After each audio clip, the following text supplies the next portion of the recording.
Bonjour à tous. Alors, de retour un peu dans le verger pour discuter, petits points, rien de spécial vraiment sur le travail qu'on est en train de faire ces jours, simplement parce que j'en fais pas grand chose, de mesure où je suis d'astreinte fédérale pour garder des petits cons au WEF qui ne défendent pas mes intérêts, ni les vôtres d'ailleurs sûrement. Ben, je vais profiter du coup d'un petit retour à la maison. Alors pour un petit point, on a l'hiver qui s'installe enfin, du vrai froid, on a une semaine avec bien du gel. C'est con parce que je peux pas en profiter du coup. Donc normalement semaine prochaine, il y a une journée où j'arrive à revenir pour faire, on verra ce qu'on arrive à mettre en place, mais compost, broyage de feuilles dans les golden, donc ça vous fera peut-être la deuxième vidéo sur la gestion de la tablure. La vente, elle se continue gentiment, ça avance, on en a encore vraiment jusqu'à fin février. Donc j'ai fait aussi je pense une vidéo sur le stockage plutôt longue durée, comment je gère la vente et les sorties de frigo. Et puis aussi, alors, qui est passé la dernière vidéo, que j'ai même pas vu vraiment, que j'ai oublié de vous remercier en vidéo. C'est les 300 abonnements. Wouhou, ma gueule, on continue. Abonnez-vous, hein, ça grossit, c'est cool. Il y en a quelques-uns qu'on va revenir plusieurs fois, quelques commentaires qui tournent un peu aussi. Plutôt sympa. Et de pouvoir échanger. Oh bah ouais, super l'hiver. Ça pousse et ça gèle derrière, bah va bien. On va éviter les conneries parce que tout à coup là, du gel d'hiver dans les cerises par exemple, ça peut arriver si ça a décidé de pousser. Heureusement on n'a rien taillé, on n'a rien touché cet été. Il fallait peut-être faire quelque chose, mais c'est mieux de ne pas toucher parce que ça peut juste débourrer ce qu'il faut, le rendre sensible et derrière, paf, ça gèle et puis on perd des bourgeons en hiver, c'est vraiment pas le but. Non, je voulais faire cette vidéo aussi, c'est pour revenir sur un petit point d'actu, un petit point médiatique. On a vu passer il y a 2 semaines un temps présent qui nous parlait sur la RTS des pesticides dans l'agriculture. Pour changer, j'ai envie de dire. Et je suis un peu mitigé là-dessus. Il y a des progrès, il y a plein de bons points dans ce documentaire. Quelques trucs un peu chiffonnants, genre le cadrage en général.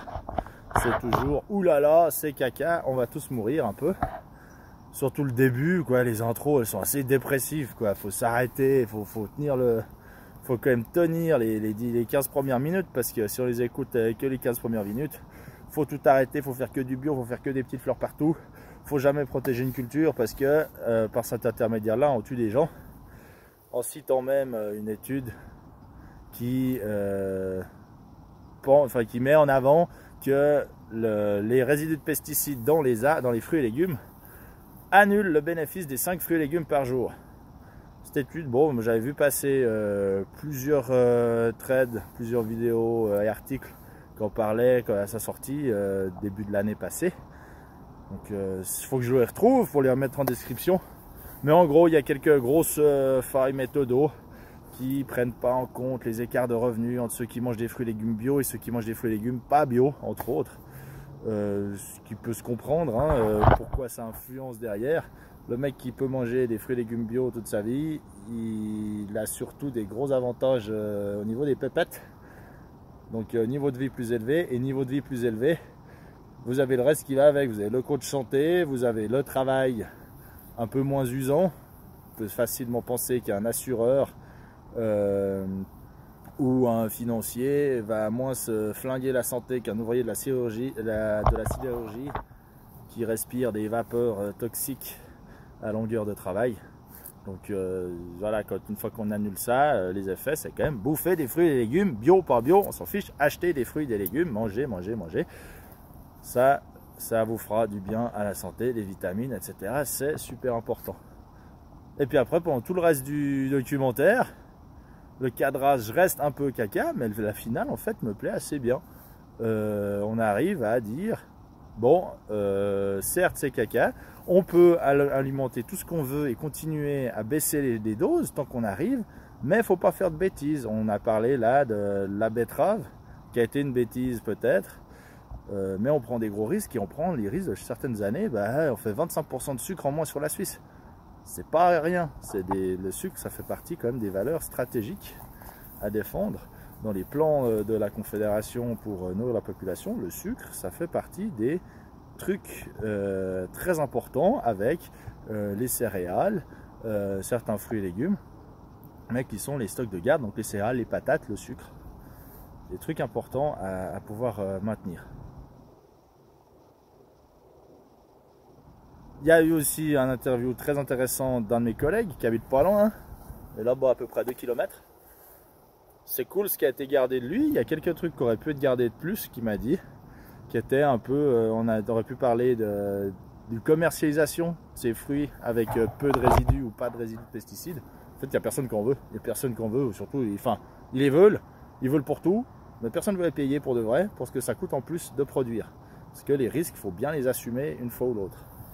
Et puis alors, les gars qui ont fait la réal, on se demande s'ils ont vraiment écouté les experts qu'ils interviewent, parce que eux sont plutôt rassurants en fait. Ils expliquent que, ouais d'accord, il y a des effets, on les connaît pas tous. Ce qu'on sait, c'est que plus c'est difficile à prouver un effet, plus c'est que cet effet est petit. S'il y a un gros cube vert dans votre salon, après 6 mois avoir fouillé dedans, il est peut-être pas si gros que ça, votre cube vert. Et concernant l'effet cocktail, donc multiplicateur des effets quand on croise tout, le documentaire revient bien quand même sur le fait que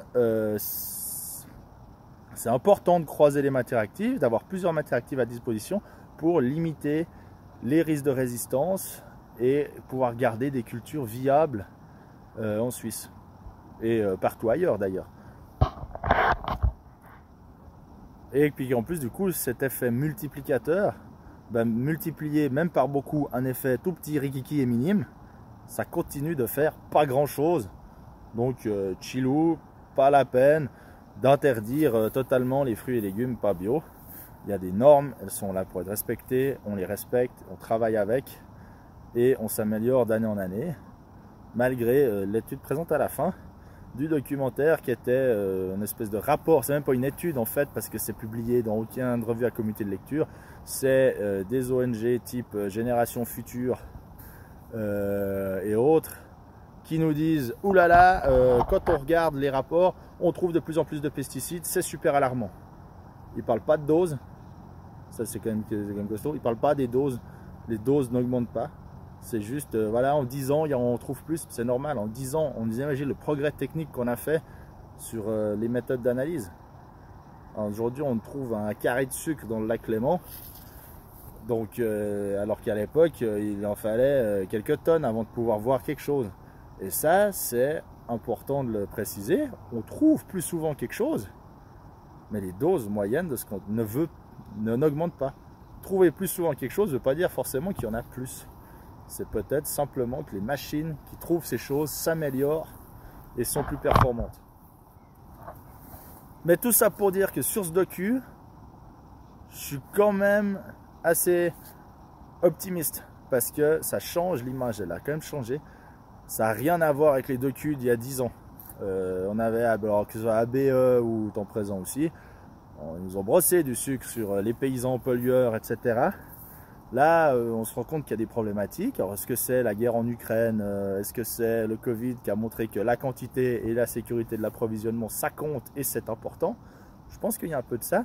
Je pense qu'il y a aussi quand même beaucoup du boulot qu'on a fait en tant que paysans, d'ouvrir nos vergers, d'ouvrir nos serres, d'ouvrir nos champs, d'ouvrir nos étables, à montrer ce qu'on fait, à expliquer nos contraintes et que c'est pas si facile que ça. On ne peut pas juste dire « il n'y a qu'à Faucon, j'ai vu ça sur YouTube ». Donc, franchement, on a du boulot qui a été fait et il faut continuer à le faire parce que l'agriculture par Guetno et Repars, on n'est pas content, de toute façon c'est tous des cons les écolos, ça avancera pas, on fera rien du tout comme ça, on va juste s'attirer les foudres des gens, on n'aura aucun soutien, on ne pourra jamais rien faire et puis personne ne viendra nous aider quand on sera dans la merde. Tandis qu'on continue à ouvrir comme on l'a fait jusqu'à présent, je pense que c'est une bonne voie et ça paye aujourd'hui parce que même si le documentaire il n'est pas encensant complètement pour l'agriculture suisse, putain, il y a du progrès. Moi, je me rappelle, il y a 10 ans, Élise Lucet, elle expliquait que, les pesticides dans les pommes, c'est mauvais, ça tue des gens. La preuve, il y a une tête de mort sur le frigo. La tête de mort sur le frigo, c'est juste la même chose que dans mes bacs gris. C'est parce que dans le frigo, il y a 2% d'oxygène. Vous ouvrez la porte, vous respirez une bouffée, vous êtes mort. Aujourd'hui, un truc comme ça, ça passe pas. Et aujourd'hui, on prend le temps d'expliquer, on décortique les argumentaires, on explique quand même que le boulot se fait. Il y a des agriculteurs qui avancent, c'est aussi aux consommateurs de soutenir, c'est aussi à la loi de se mettre en place pour défendre ces agriculteurs. Parce qu'aujourd'hui, on a un marché qui est en place. On a décidé qu'on devait avoir un marché et qu'on devait être en concurrence avec les autres. Aujourd'hui, si on veut pouvoir changer nos pratiques, il faut changer les règles du jeu pour protéger les pratiques vertueuses.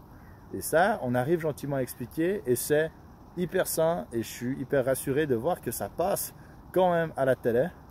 Ça avance, il y a du boulot qui a été fait et il faut qu'on continue à le faire. Puis on peut que féliciter tous ceux qui l'ont fait. Moi, je viens derrière, c'est cool. Ça fait quoi? Ça fait 3 ans que je prends mon machin et puis que je vous parle un petit peu au téléphone avec impact. Franchement, je sais pas beaucoup. C'est un peu pour, ça permet de montrer mon verger à grand-papa et puis ça s'arrête là. Je sais pas si je fais beaucoup avancer les choses, mais il y en a d'autres qui ont fait des boulots de malade depuis 10 ans, qu'on ont fait carrément un deuxième métier, et eux, ils ont fait avancer les choses. Donc là, on peut que encourager à tout le monde d'essayer d'ouvrir, d'être sûr de ce qu'on fait. Les paysans, les mecs, on sait pourquoi on le fait. N'ayez pas peur d'en parler, vous êtes bons, il y a un moment. Puis les écolos, vous êtes tous des cons. Par contre, fermez votre gueule là, parce que ça marche pas. Hein. Donc voilà, c'est un peu ce que j'avais à dire sur l'actu, ce truc-là. Il y a quelques autres liens qu'on a vu passer. Moi, je vous invite à en discuter. Venez dans les coms, je suis super chaud, on peut en parler. J'ai le temps, je suis à l'armée. Et puis, si ça vous a plu, dites-le aussi. S'il y a d'autres sujets que vous voyez passer, vous pouvez le balancer. Puis on verra si j'ai quelque chose à dire dessus d'intelligent. Sinon, faut la fermer, je pense. Mais là, c'est un peu mon ressenti par rapport à ça. C'est pas parfait. Il y a plein de trucs, on sait pas trop quoi en penser. Moi, par contre, j'ai vu du bon par rapport à l'évolution des premiers docus il y a 10 ans, quand on parlait des agriculteurs pollueurs. On avance, on a du boulot qui se fait. C'est bien, continuons. Allez, ciao!